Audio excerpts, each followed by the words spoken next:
when you implementing the solution, right? You're affecting people who work with this particular application or system or in this department, all right? And I always bring, the empathy element to what we do, right, as practitioners, but at the same time, the buy-in. What I find is that, you have to have stakeholders, all people who will be affected by change, all right? They have to not only agree with whatever comes their way, because they will be resistant. We're humans, okay? We don't like many changes, by the way, none of us, all right?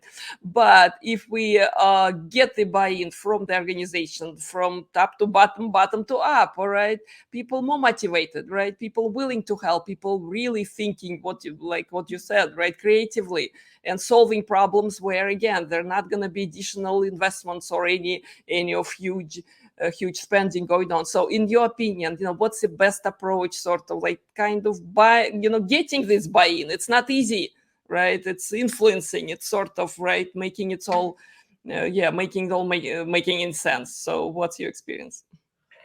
My experience in terms of it's just my personal approach. Buying, I think it is the ultimate goal, but I like to break it into 3 stages. The very first stage was around the idea. Where to from the idea? Okay, I have a great idea, then I want it to be something that is tangible. So there are 3 couple of stages I think of. First, idea to concept. The buy-in there was just relatively around the end user, around, let's say, technical, around, let's say, existing process where we can follow the process, or we can bend it, bend the rules, not violate it, bend the rules, and be transparent around, let's say, the reason why. So we have the concept. Then from concept to the next stage where you actually have to manage up, manage around, and manage down, where you actually socialize the concept. At that point in time, I will not say, okay, I have a business use case. I don't say the word use case.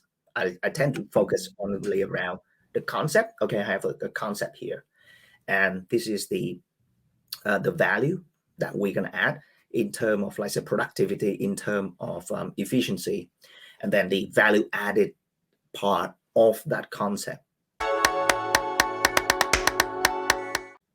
So this is not like I've learned over the time that when we talk about use case, we addicted to that.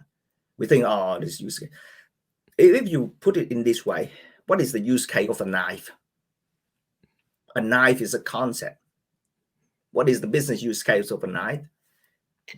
Do we think that it is feasible to even now think, oh yeah, a knife can cut, so what? Oh, it can be in the hand of the surgery or butcher, or even like yourself at home. Are these the real business use case we talk about? If you think about, let's say, the concept, yep, a knife is a concept, then the application is different from just the concept. So I tend to walk away from that use case conversation, because when you talk about use case, people will say, what is next? That they did not realize that, okay, the concept and the application, there are multiple paths. So you don't just jump in ahead. Okay, so we have idea to concept to that kind of socialization of the not just the feedback, but actually it is the support and the advocacy, and people start to chip in their opinions, that kind of like influence into the concept. So that's how I see we're going to start to build up that buy-in and release those tension. We must be able to give our couple of branch out a chance to tough up, to be resilient enough in the real world. And after that socialization, where we gather feedback, consultation, go back and forth, then the next stage, it is around where we pitch it into, like, to the board, to the executive. So the buy-in for me, it was all the way back from idea to concept. So we need to build that kind of like we gather the data, we harvest the insight, and we build up that kind of like ecosystem from people and business impact along the way. We don't just go to jump into the pitch deck. Okay, here's my vision. This is a problem we try to solve. This is a technology we bring in. Please sign the check. I think the buy-in the end, it was how you actually you build up from the ground. You build that up, so the board will basically check. Okay, have you done enough check through various layer or hierarchy? If it is convincing and they see that is, I think is timing. Timing is critical, especially like this current point in time where every single dollar gonna be scrutinized. So if you can say, okay, this is just not just the burning question from the front staff, but also from the client and how it related to the actual revenue stream. I always say to my client as well as my teams is about automation, whether we talk about just the pure RPA, robotic process automation, or we talk about intelligent automation or AI plus advanced analytics and automation. Ultimately, it is about two simple things for executive. Does it save money? Does it make money?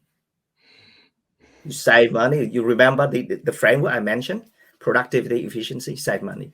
Can it make money? It's about the part around the perceived value after you have the outcome.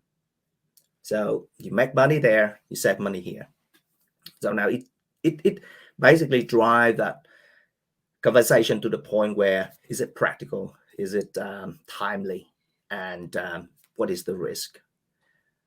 Especially with the introduction of AI into enterprise, I would say at scale, right? We see it right now.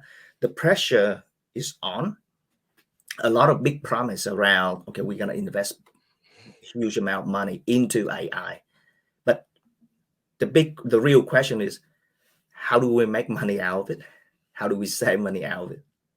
So the in order to have, okay, if you have a great idea, excellent, but try to link it with these two goals.